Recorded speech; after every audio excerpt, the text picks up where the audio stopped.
আরে কি ব্যাপার, তুমি এরকম দৌড়তে আসছো কেন? দৌড়বো না, ওইদিকে আমার বাবা আমার জন্য বিয়ে ঠিক করেছে। তুমি তাড়াতাড়ি আমাকে বিয়ে করো, না হলে বাবা আমার অন্যজনের সাথে বিয়ে দিয়ে দেবে। আমি অন্যজনকে বিয়ে করব না। আরে এ কি বলছো তুমি? আমি তো তোমাকে আগে বিয়ে করে নিতাম, কিন্তু আমি তো কোনো কাজকর্ম করি না। তোমাকে বিয়ে করে আমাদের সংসার চালাবো কি করে, এটাই তো আমি ভেবে পাচ্ছি না। আরে ও ঠিক চলে যাবে, তোমাকে টেনশন নিতে হবে না। তুমি একটা আইডিয়া লাগাও না। অন্য সময় তো তোমার মাথায় খুব আইডিয়া আসে, আর এই বিপদের সময় তোমার মাথায় কোনো আইডিয়া আসছে না। আইডিয়া?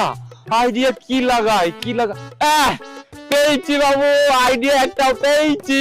হ্যাঁ, কি কি কি তাড়াতাড়ি বলো, তাড়াতাড়ি বলো। আরে এই যে তোমাকে এখনই বলছিলাম না, বিয়ে করার পর আমাদের সংসার কি করে চলবে, আমি আইডিয়া পেয়ে গেছি। আমাদের সংসার গড়গড় করে চলবে। শোনো, আমি বিয়ে করে নিয়ে চলে যাচ্ছি তোমাকে। আমার তো কোনো কাজকর্ম নেই, তোমাকে আমি 10টা বাড়ি ধরে দেবো। সেই বাড়িতে তুমি বাসন মাজা কাজ করবা, তাহলেই তোমাদের সংসার চলে যাবে।